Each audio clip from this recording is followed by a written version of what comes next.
Before we talk about our program today, I wanted to start by telling you a little bit more about MAXQDA. So what is MAXQDA? As I mentioned, this is a software for qualitative and mixed methods research. What does it mean? That means that MAXQDA allows you to support your research session at different stages of your project, and it can help you with organizing your data, analyzing your data, and presenting your data. The big regarding data organization, MAXQDA is helpful when it comes to keeping all your data at one place. MAXQDA works with the logic of one project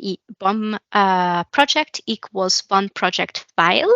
So you would have all your data that you are analyzing in one project in one file. You do not have to juggle around with different files on your computer. For this reason, MAXQDA is also ideal for literature and knowledge management.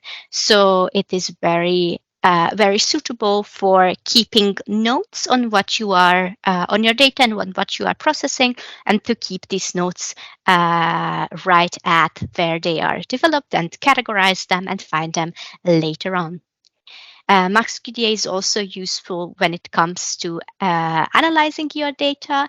It offers multiple features to categorize your data, for example, to code your data or to summarize, paraphrase it, take notes on it. You can also, and this can help you to find patterns and combinations that emerge based on your categorizations.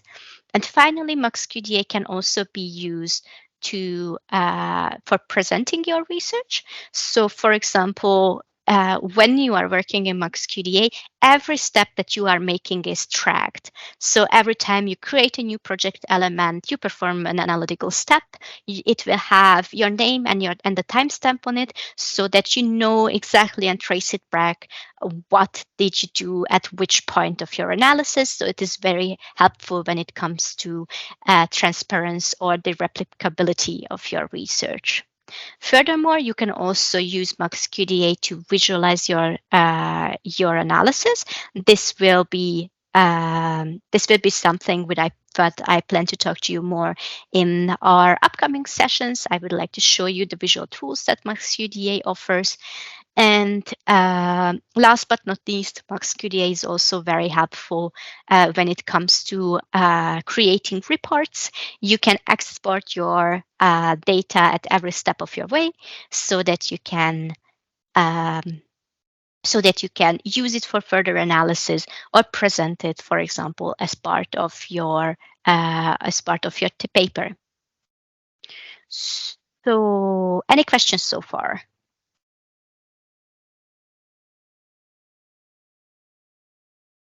No. Wonderful. Then let me introduce you to today's plan. We have 1.5 hours today. And what I would like to show you is how to set up your project in MAXQDA, how to organize your data in MAXQDA, how you can code your data, create codes, work with a code system, and apply your codes on your data set. We will also talk about how to write memos, comments, record variables, and how to retrieve this information from MAXQDA. I will be talking for around an hour, but we will have enough times after the session and also throughout the session for you to ask any questions. So if this all sounds good, I would like to now switch to MAXQDA and show you how to set up a project from scratch.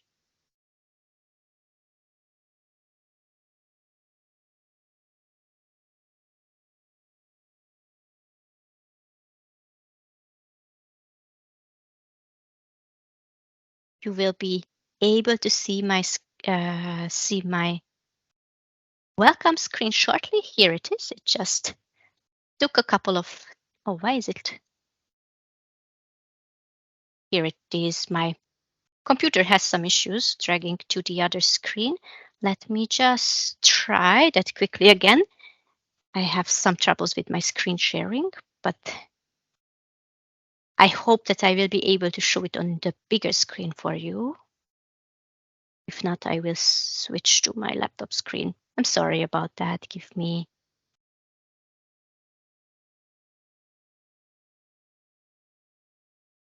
Here it is. So this is the welcome screen of MAXQDA. And when you first start your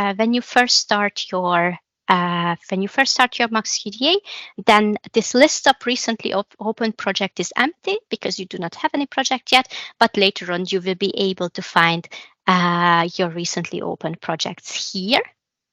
Here on the top of the screen, you are able to put in your username. This by default is taken from your operation system, but you can also change it. You can also type in your full name or any name that you want. In MAXQDA, you don't have to have a login necessarily, but this is just what I told you about tracing the steps of your analysis. So this is the username that will be used when it is recorded what you are doing in your project. So you can really put anything in here that is useful for you. If you are working in a group, I would recommend you to use your name or something that makes you identifiable for your team members. Then you have three options here. You can either start a new project, open an already existing project, or you can also work with one of the examples. And we have some example projects in English, Spanish, but also in Portuguese that is already created and is installed on your computer when you are also installing MAXQDA. So this is just a sandbox data set that allows you to work with some dummy data, so that you don't have to necessarily try out the software on your data set, but you can experiment a little bit around with some existing dummy data.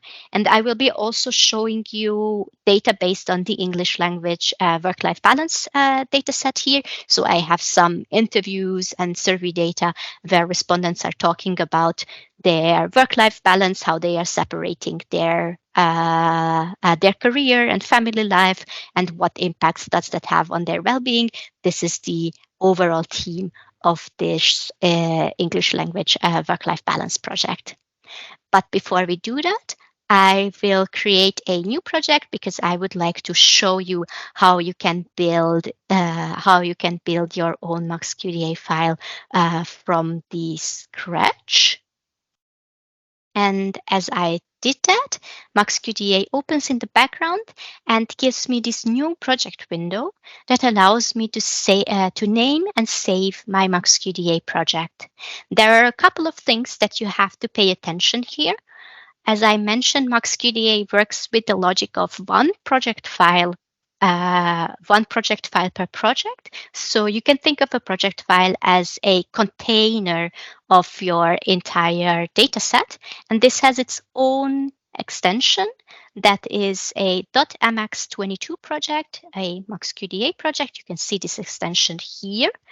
And it is very important to know that this is a SQL database in the background. What does that mean? That means that this will be a database file that is a fairly complex file that that has to be saved locally, because when you are working in MAXQDA, your database is always automatically updated, and it doesn't do well with updating a database that is saved, for example, on a external hard drive, a pen drive, or a server location, because the connection might be interrupted. So and then MAXQDA couldn't save a project elements, and that could lead to some data loss issues. So it is always very important to know where your project file is, so where you are saving it when you are first creating it. And we recommend you to always save these files locally, or at least open them from a local place. Let me create this file now so we can rename it.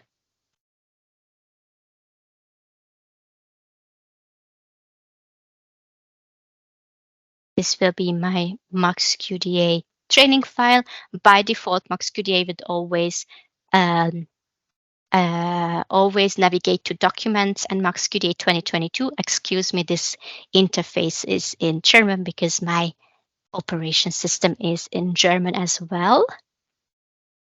And then MAXQDA would open up an empty database in the background, and this is now in English so that we can talk about it in English. And this is how an empty MAXQDA project looks like.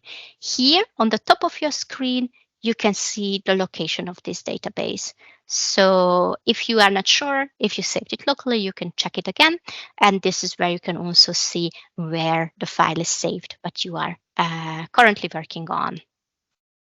So the MAXQDA interface is divided into 4 windows. By default, only 3 of these windows are turned on, but you can very easily turn on the 4th window. This is the Retrieve Segments window by navigating to the Home tab and clicking on Retrieve Segments. And then we will be able to see this 4 window layout. We have these windows allow you to see all your project elements at a glance later on when you, of course, populate your project.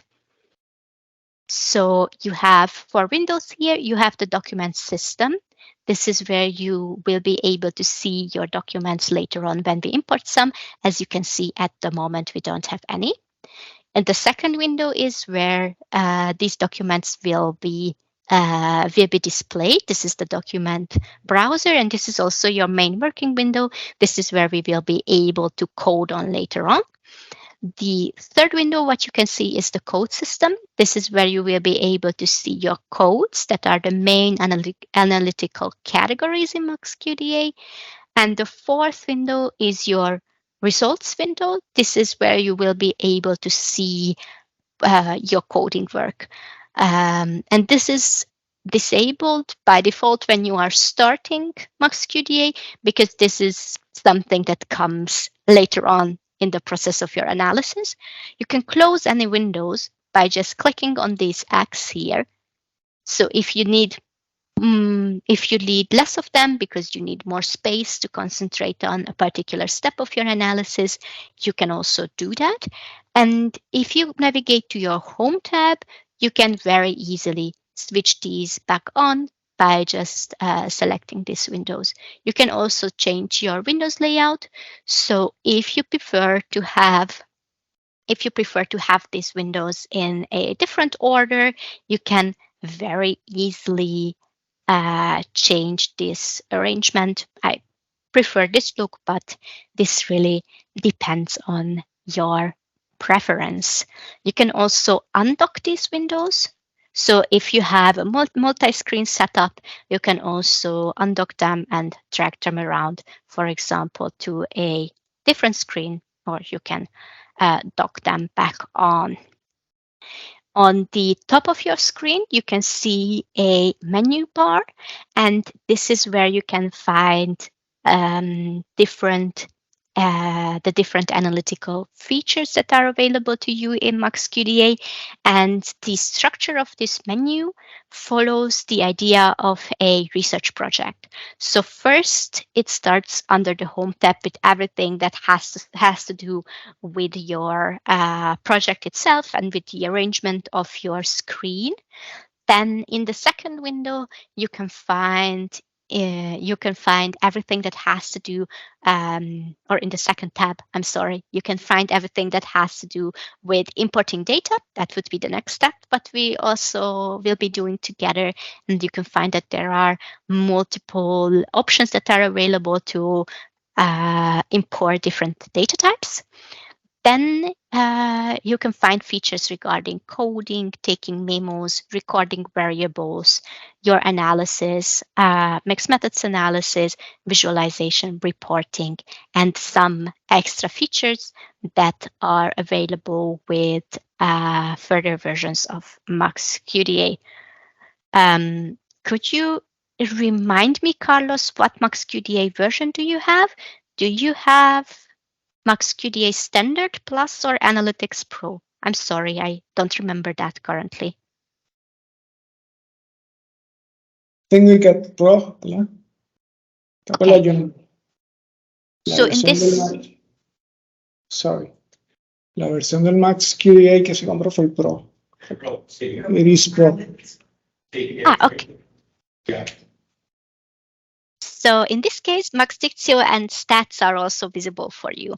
And MAXDictio allows you to perform quantitative text analysis, and stats is a statistical module where you can also perform statistical analysis. So then these tabs will also be visible for you, and you can see the same that I am seeing at the moment.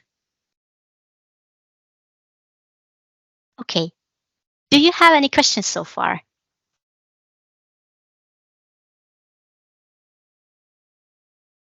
No, I don't know. Wonderful. Then I would suggest that we proceed to talk about importing data. And for that, I would like to show you how you can import different data types.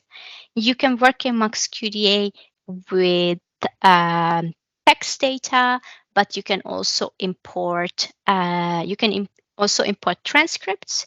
In this case, you have an audio or a video file linked to its transcript. You can also import focus groups.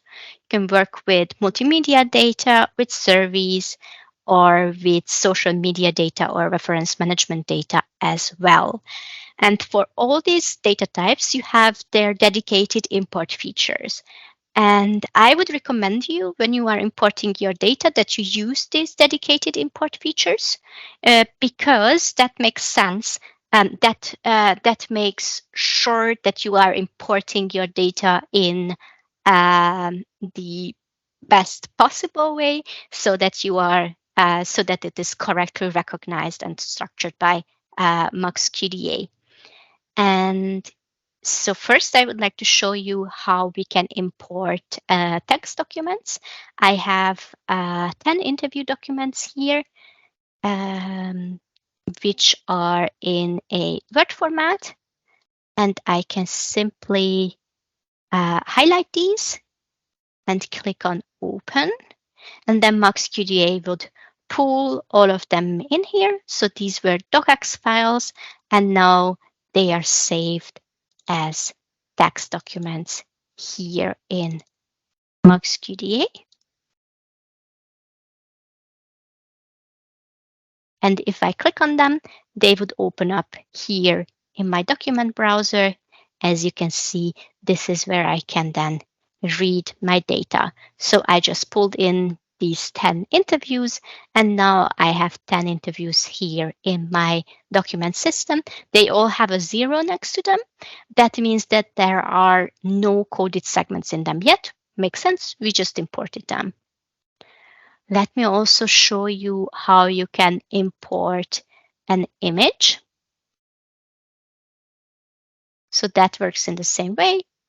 I can just select an image, and then it will be displayed here in my document system. All new data comes in right at the top here. If you want to, you can also import images or also other data types by simply drag and dropping. So that would work as well.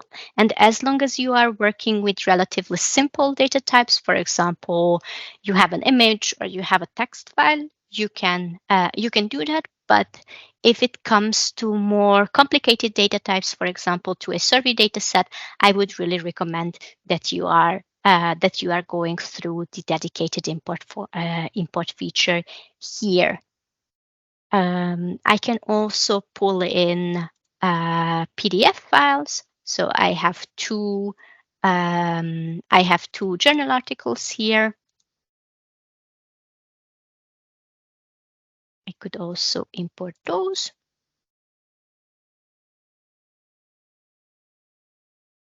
And that would show up here in my document browser.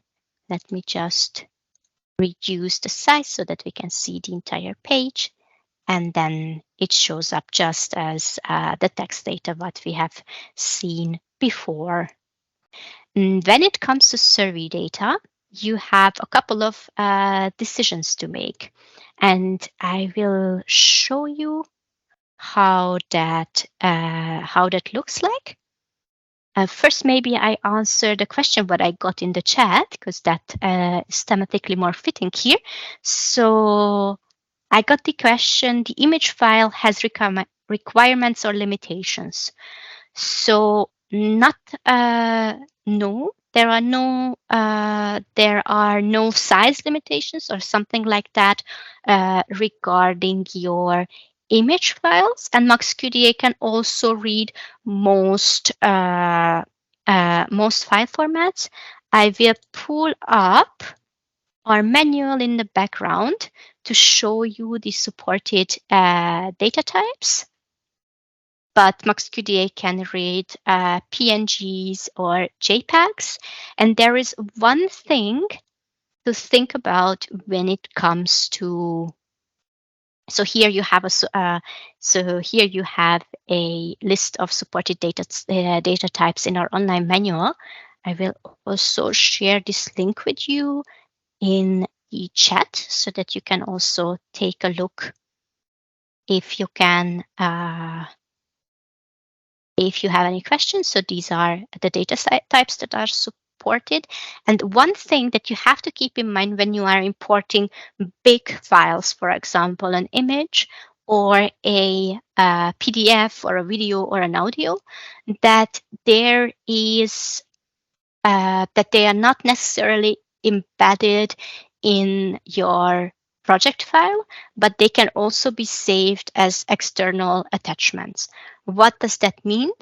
If you are importing something directly in, if you are importing something and it is embedded directly, then it's saved in your project file. That means it's part of your .mx22 container.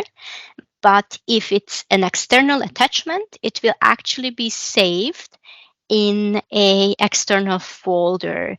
And you can set the size of images and PDFs that should that is a boundary, and if it's larger, then it wouldn't be embedded. If it's smaller than this size that you can provide here in megabytes, then it is embedded. Video and audio data is always stored externally. Here you can see the path for this external folder, and you can also open or change the external folder from here. But with PDFs and images, you have the choice to what this limit should be, and you can make this number higher or lower.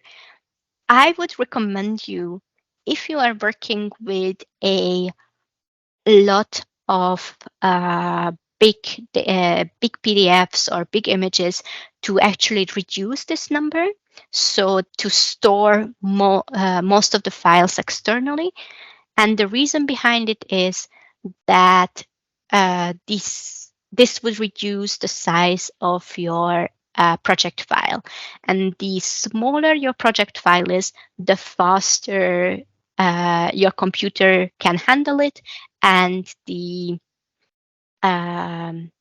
And the last performance issues you will see. This, I cannot tell you any hard numbers because this also depends on the performance and the capabilities of your computer. Are there any questions regarding storage, external files, and importing images or PDFs?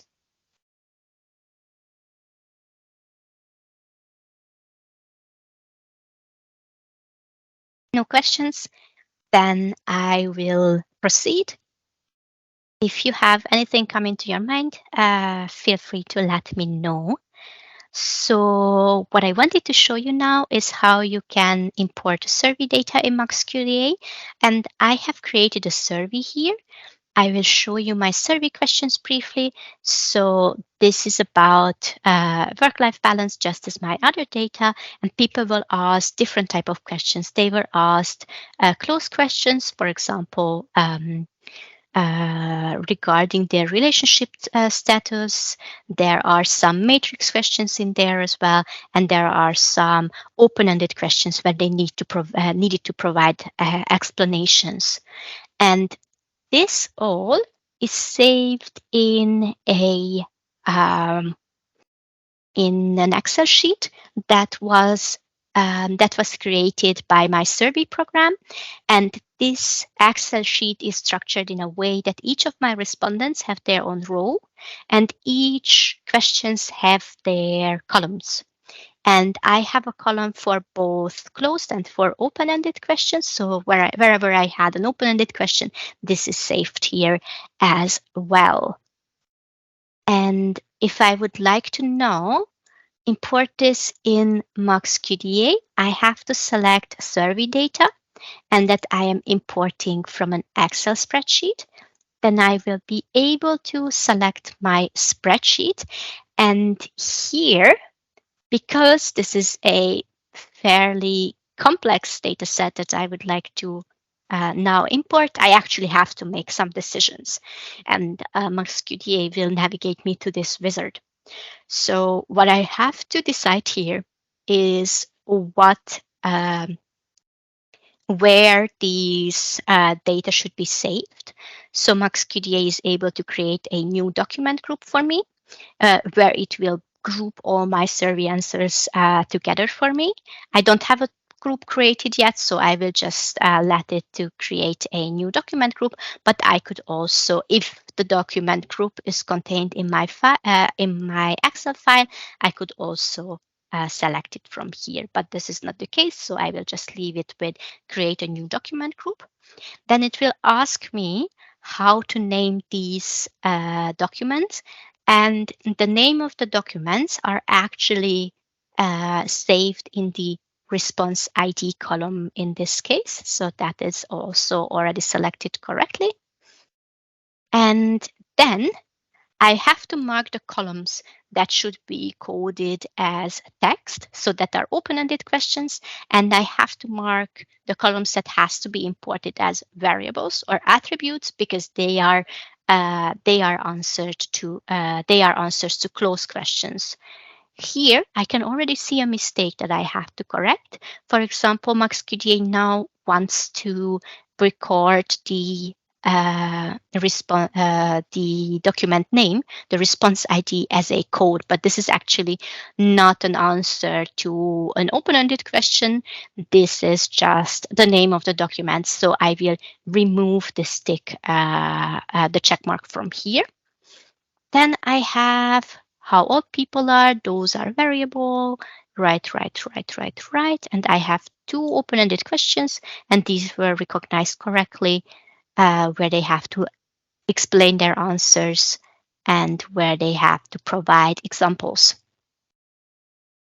And that's it. So now I will hit OK. I will be provided a preview to check my answers. And if I hit import, that takes a little bit of time. But here it is. MAXQDA will let me know that it imported 55 55 texts. So there were 55 answers and respondents in this Excel spreadsheet. Created 2 codes and imported 22 variables, and no documents are ignored. So that's good. We don't have any data that we have to think about. We could copy that if we need this information, or we can just close this window. And let me show you what happened. So I have this new document group here where I can see all my responses. And if I click through them, they will open here in my document browser. So I can see that the results of the open-ended questions were saved here, and they are also coded with the question what they are an answer to. And these are also recorded here in my code system. There is something else in my code system that I didn't show you before, just in case you are wondering. These are highlights from my PDFs that was automatically recognized when I imported it. So MAXQDA can, if you have a highlighted text, MAXQDA can also recognize these highlights as codes. So let me now that we have our data also show you how you can organize that in MAXQDA. And one example for this organization is a document group that is already created to house our survey answers. We can change this. So I think new document group is not a particularly meaningful name for it. So let me select a rename from the context menu, and I would like to call it survey round 1, for example. I can also create new groups directly from the document system here. If I click on this blue folder and select new group, and here I would like to collect my interviews, and especially I have performed 2 rounds of interviews, so I have round 1, and then I also have round 2. As you can see, I can create subgroups as well. And if it doesn't make sense for me that now round 2 is above round 1, I can also very simply change these arrangement around by just drag and dropping round 1 and round 2. And if I would like to now move interviews into this group, I can simply select them and drag and drop them to the appropriate place. If I hold, I need to hold Shift, right? Yes. If I hold Shift, then I can also select multiple documents and move them together so that I now have 5 documents in round 1, and I would like to have the rest of these 5 here in round 2. So this is how you can create document groups. It's important to note that one document can only belong to one document group. But if you would like to create temporary groupings, or if you would like to group documents together according to different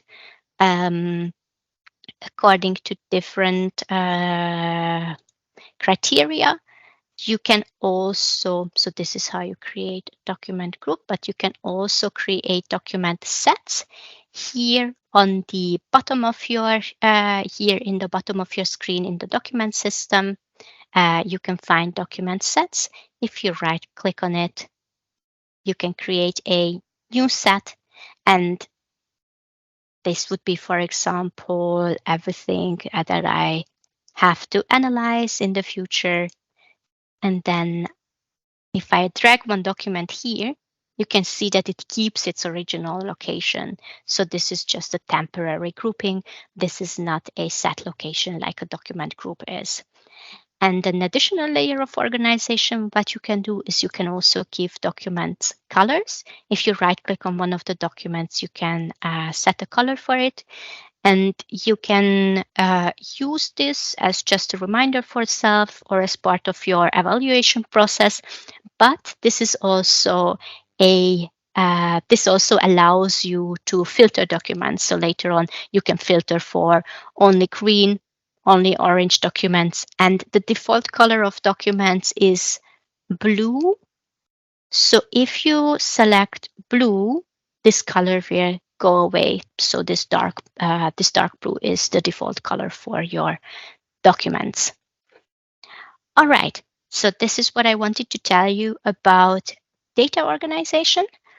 And if there are no further questions in this regard, I will move on to talk about coding. But please let me know if you have any questions.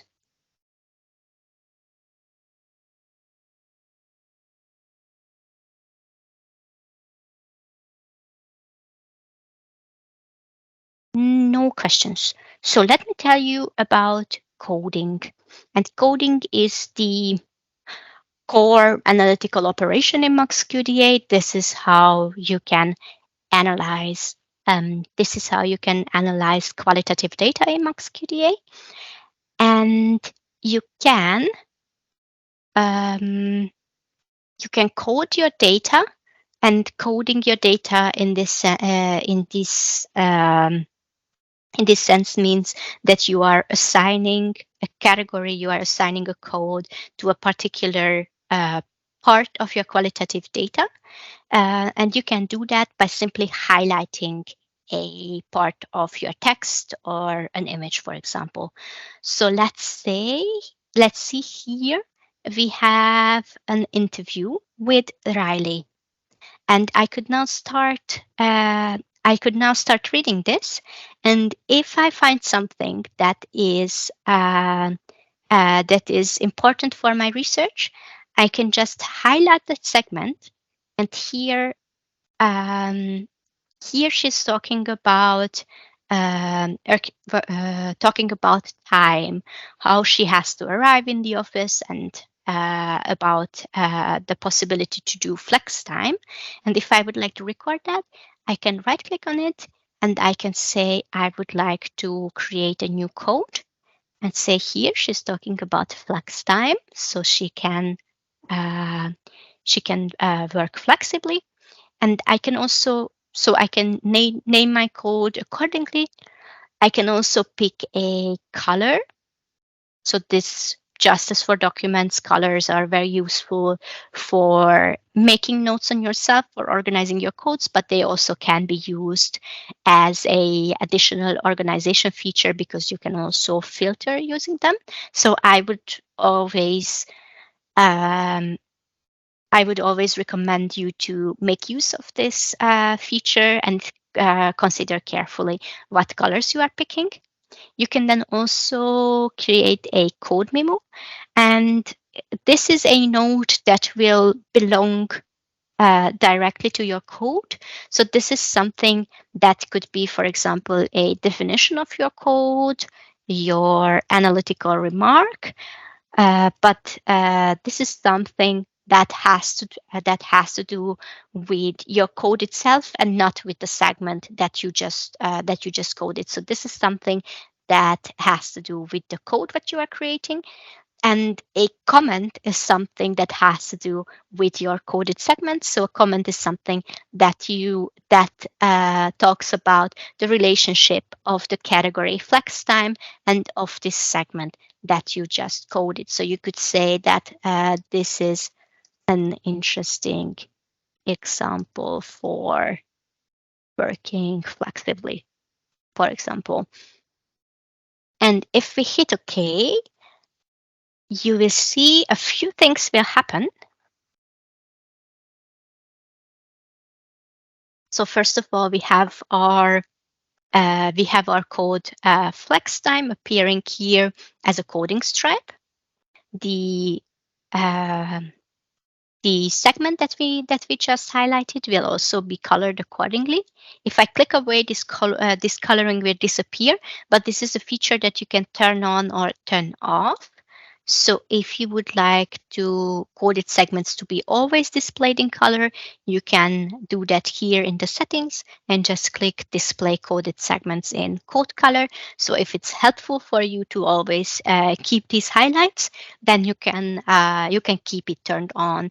I sometimes turn it off because I have so many codings on my text, but this depends on your coding style. So it can be very useful to be turned on, especially if you would like to see the boundaries of these segments very clearly. You can also adjust these boundaries. So if you select the coded segment, and it will be highlighted again, then you can change this boundary by dragging the sides of your selection. And if you let the cursor go, then MAXQDA will ask you if you would like to adjust the coded segment. So you can always make some adjustments later on as well. So this is the first thing that happens. So we have our code assigned to our text, and we have our coding stripe here. Then we also have our code flex time appearing here in our code system, among with the memo that we created. The memo is this sticky note, and as you can see, MAXQDA now traced that I created that, also with the name that I provided at the beginning when I logged in my start screen.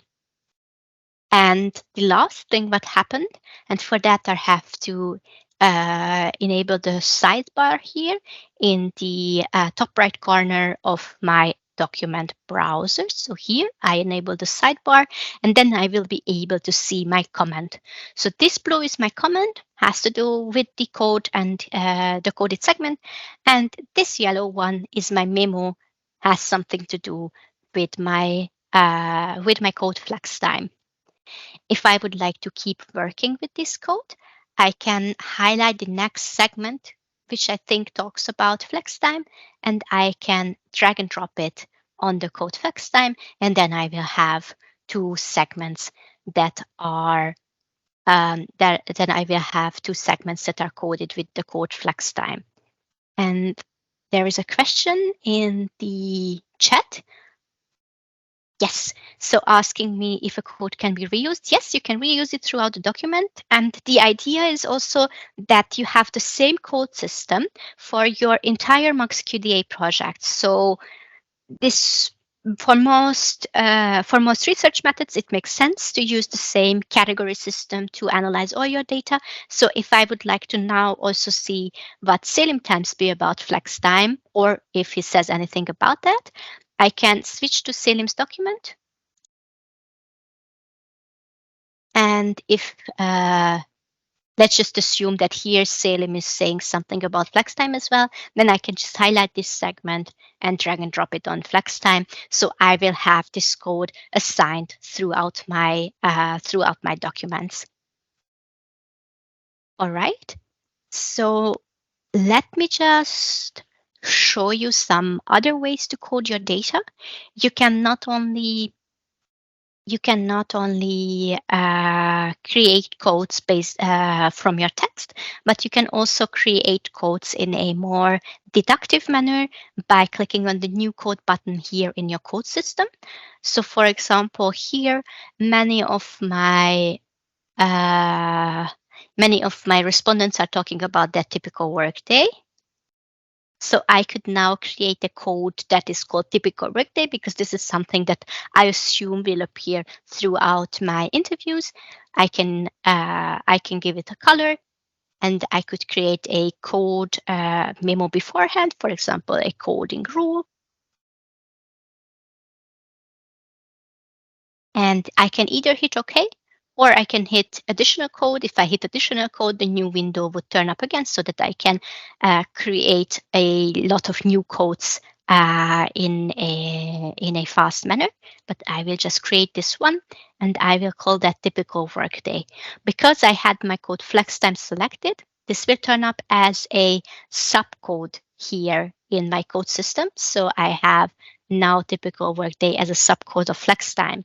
But that doesn't make a lot of sense for my analysis, right? So I would actually want to have it the other way around.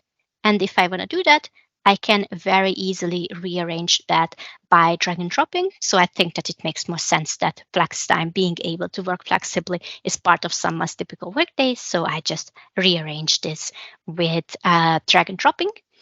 And if I now would like to apply my code flex time, I can again just highlight the part of my text and drag it on the appropriate code.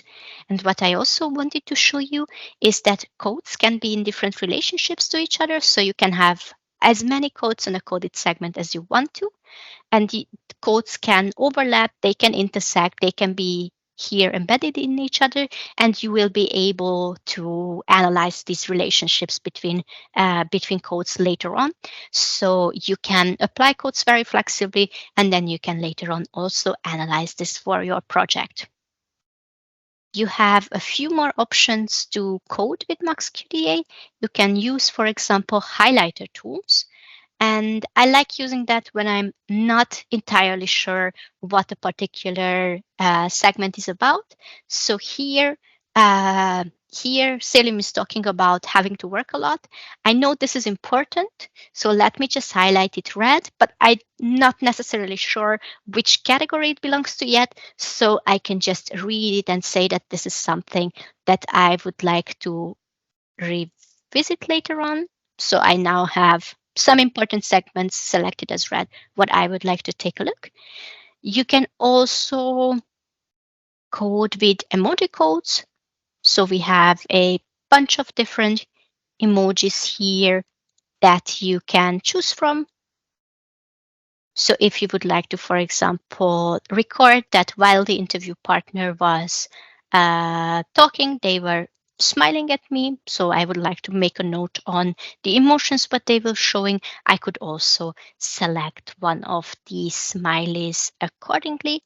And as you can see, this would turn up here just as my highlighter and name codes did. And this would also turn up here in my code system. They can be organized just as name codes can be. And more importantly, they can also be renamed by keeping the smiley. So I think just a smiley is probably not uh, meaningful, but I would say I would call it smiling while talking so that I know what I am actually referring to here so that this is more meaningful for my process later on.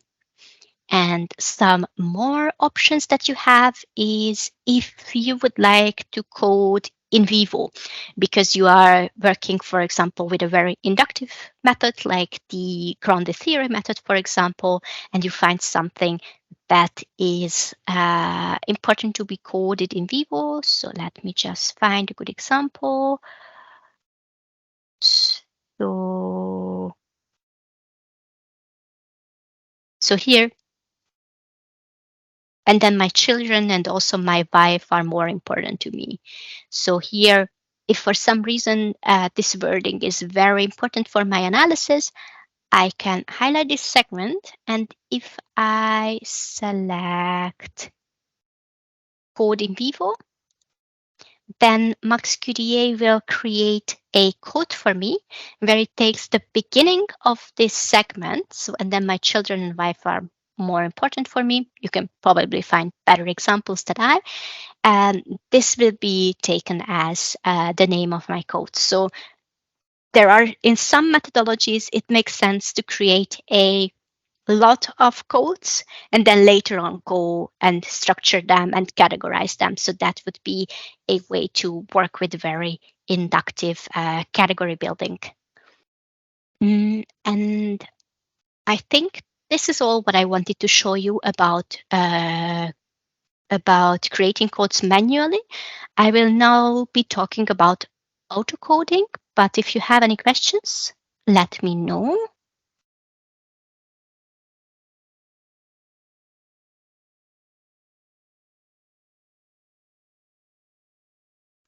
Eva, please go ahead.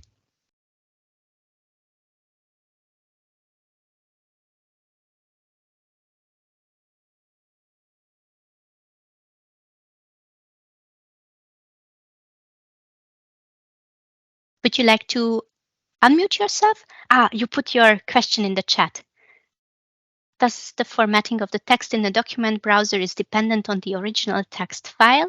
I opened one of the sample texts, but it looks different than yours. I'm not sure if you can hear me.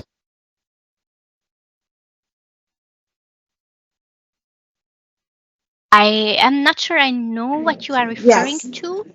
Yes, I don't know if you can hear me.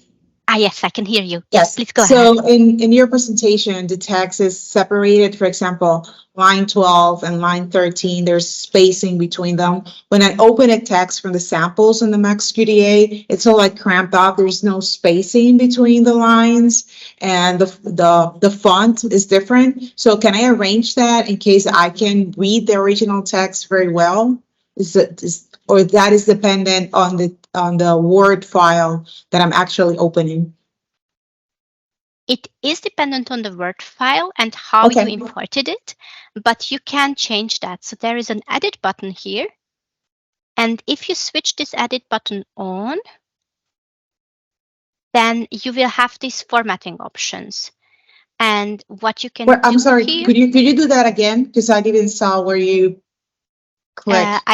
I clicked on edit mode on and off in the top right corner. Okay, I see it. Thank you. No problem. Oh, great.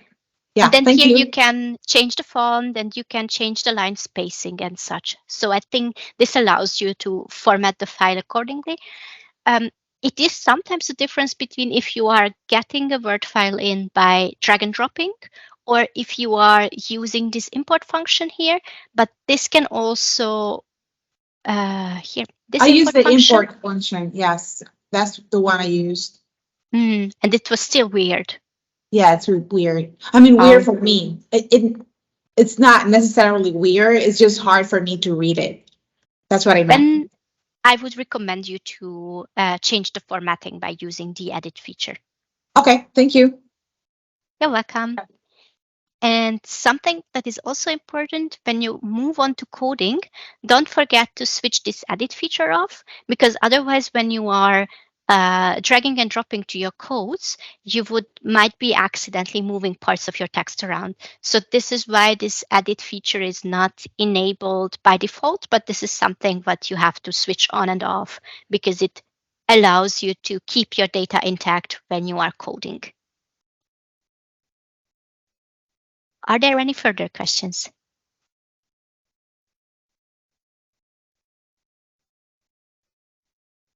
All good? Then let me tell you about autocoding. Wonderful.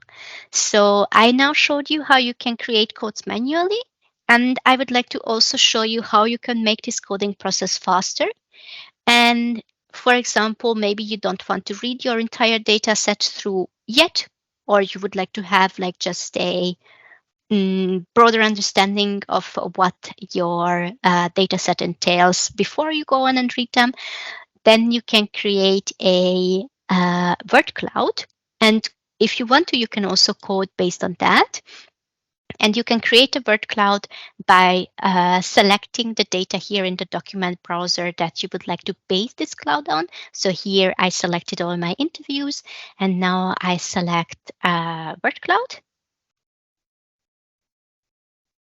And then MAXQDA will provide me with the cloud with the most frequently used words. I can also select and apply a stop list to make this show me only meaningful words. You can also edit this stop list if you want to. So here I can have an understanding that my interview partners are talking about work, about time, about their work day, about their family very frequently. And if I hover over it, I can also see that, for example, family has 340 hits. And if I would like to now code all segments where people are talking about their family, I could also select autocode here. And then MAXQDA can automatically create a new code for me. This will be called as family. The code memo will also be named as will also be assigned to that. I will be able to see when and what type of operation I performed. And I can also select what is it what I would like to code. Should it be the sentence, the paragraph, or the search item only? I will just stick with the sentence. And if I hit OK, then MAXQDA will let me know that it's successfully coded 50 segments now. And this autocode family will also turn up here in my code system. And if we look at one of our text here, so that, for example, here, the interview with Selim, we can see that MAXQDA actually already found a segment here when Selim is telling me that he is having dinner with his family. If you scroll down, you can see that all segments that contain the term family have been automatically coded here.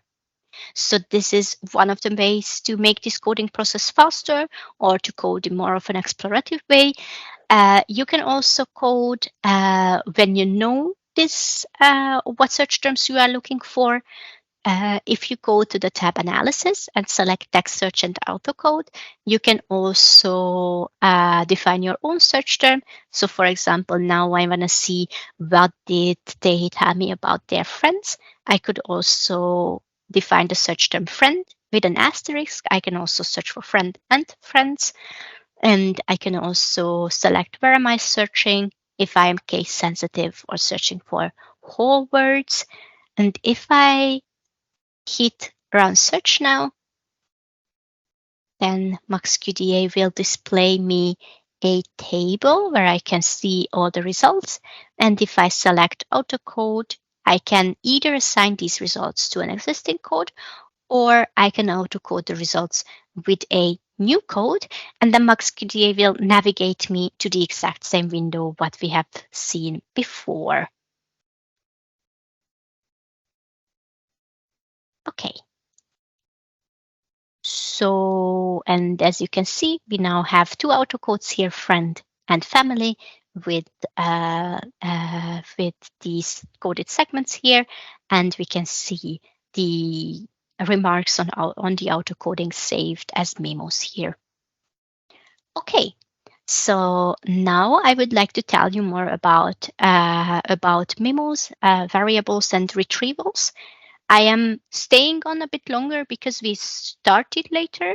If you need to go, don't worry. You will also get the recording, but I will make sure to finish at 4:30 my time, so that we will have the Q&A session later on.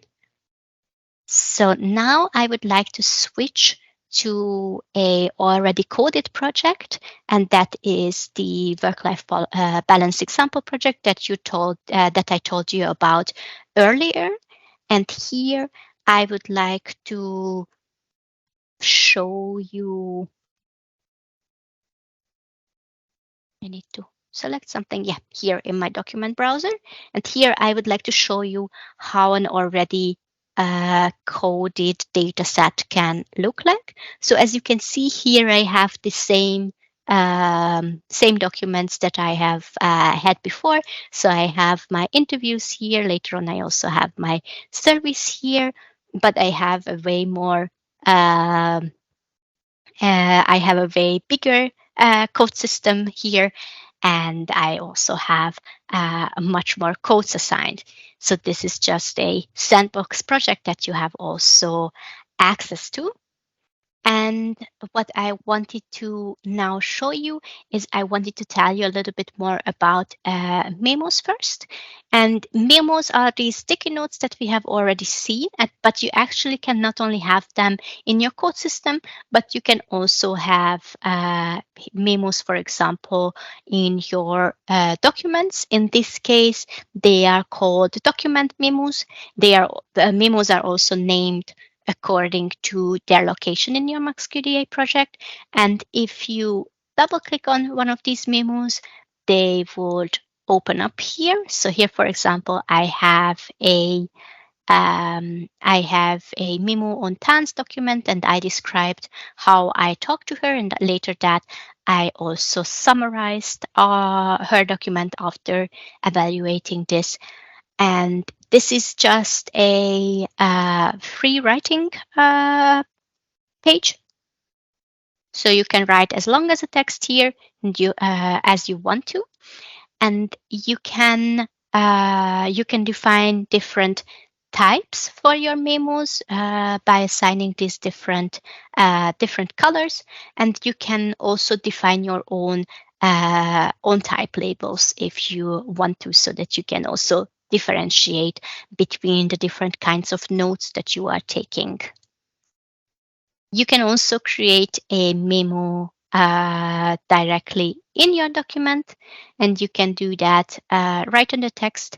You just highlight the text, right click on it, and say you would like to insert a memo for this selection.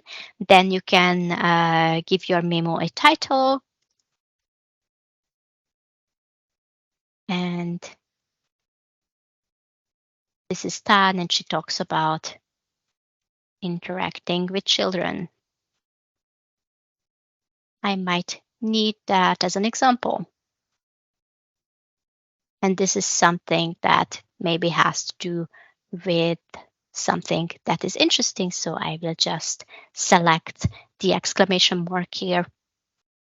And if I close this, this will be saved automatically. So wherever you are in MAXQDA, you never need to click on save. Everything is saved automatically. And if you now switch on the sidebar, you will be able to see your memo here. Okay, and if you would like to see all your memos at one place, you can go to the Memos tab and select All Memos. And this will display your Memo Manager window. And here you can search for your memos. Either, I think I need to let someone in. I just got some ring in my headphones. Here it is. So here in the Memo Manager, you can see all your memos at a glance. You can either display memos that belong to a certain group. So let's say I would like to see all my code memos. I could switch all the other ones off, or I could also switch them back on. You can also search through your memos, and you can also filter them based on origin if you want to, or based on the icons that you assign to them. And here, for example, then you can see everything that you deemed as interesting at one place.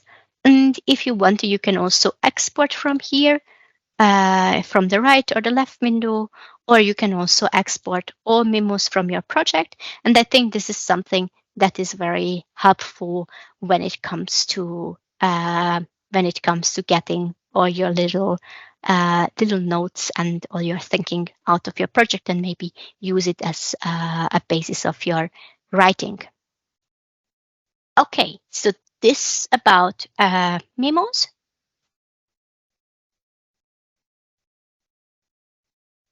And an additional data type that you can have in your MAXQDA project, or an additional layer, are variables. And we have now seen how you can assign codes qualitatively to your memo, and variables are the quantitative part of your analysis. So variables are attributes that are assigned to the entirety of your document. So here, for example, about Selim, I know I have collected some biographic information about him. So first I am able to see some system information, for example, that he belongs to the group in Berlin. His name is Selim, and there are 95 coded segments in this document and 3 memos. No RIS information because this is not literature data. And then I will be able to see the biographic information that are collected. For example, that he's in a partnership and married, he has 3 children, and his highest level of education is trade school. This is information that you can put in directly in MAXQDA. If you go to the variable tab and select data editor for variables, then you will able to see a table where you can just type this information in. Of course, you don't have to do that. So if you have this information because you let them fill out a survey, for example, you can also import these document variables from an Excel spreadsheet. So you don't have to type all it in by hand. What can you use this information for? For example, for displaying some quick statistics. So let's see, I would like to know what's the number of children my respondents have and what's their civil status in my project. And then I'm able to see some statistics either as a table, so I can see my respondents have children from 0 to 5. I can see the frequency, so 29 people have 0 children. This is 36% of my total respondents. And I can also display this information in chart view, and I can here take a look at the number of children or the other variable that I selected their civil status, so that I can have a understanding of who are the people that I am looking at the moment. The minus 999 are the missing values. So I not only have actual people in this data set, but I also have some images. I also have some websites, some literature data. That, of course, is not applicable here. So this is where you can have an overview and have some quick statistics with your variables. But variables are very useful when it comes to, for example, performing a mixed methods analysis, when you are looking at this data with combination of your coding. And one very, very easy way to do that is when we get back to our retrieve segments window, which I closed at the beginning, and you start doing some retrievals after you have coded your data. And let me show you how that window works. So you can populate this window with the logic of activation. And activation means filtering in MAXQDA. So let's say I'm interested in what did Salim tell me about his friends and family. I could activate Salim. So this is now being queried. I clicked on this little gray dot next to his name, and then his document turned red. And then I can do the same with the code friends and family. So click on the little gray dot, and then the code friends and family turns red. And then I can see that there are 8 times, so 8 coded segments, where Salim is talking about his friends and family. And these are now displayed here in my retrieve segments window, and I am able to see them. If I click on one of them, this is an interactive window, so MAXQDA will also navigate me to this segment in my data set. You can also perform more complex queries. So let's say I would like to now know what did everybody in Berlin, tell me about their friends and family. So let's activate everybody in Berlin. Click on the gray dot next to all interviews in Berlin. And then I will be able to see here there are 29 coded segments. And the first one is Tan. So it's actually ordered as in the same order as my documents are here in the document system. And I can also see some of my favorite variables here. I can hide this if I don't need this information, but I like to keep it turned on because then you can actually see who is this person who is talking here, so that you have a better understanding of the background of this person. And then you can go ahead and read this.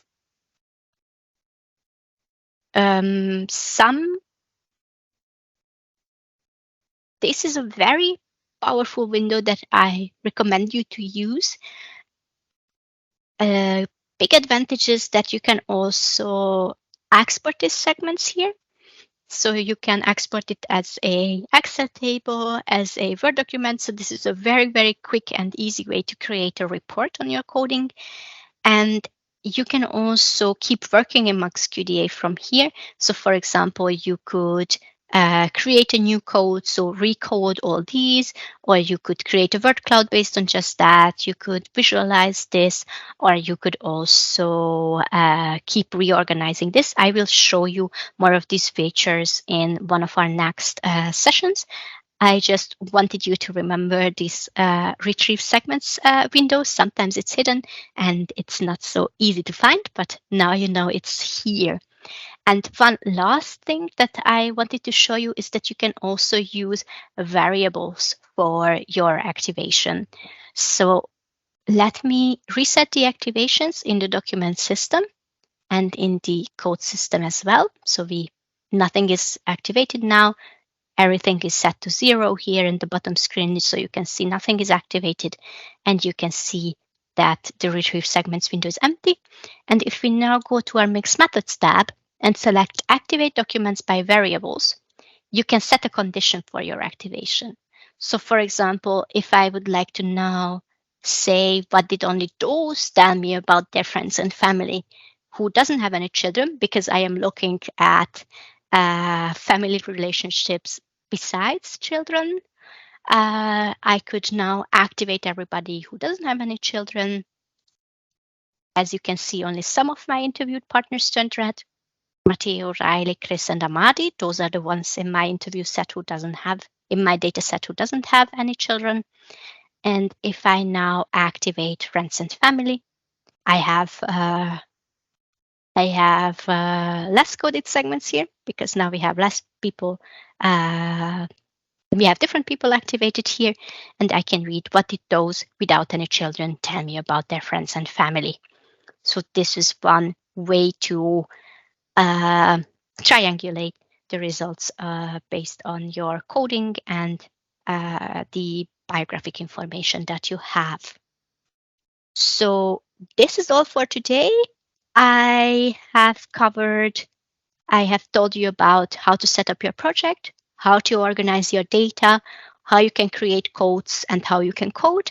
I have told you about memos. I have told you about comments, variables, and the activation process. If you need any help, I would like to recommend you to check out the online manual. This is where I have posted a link from earlier.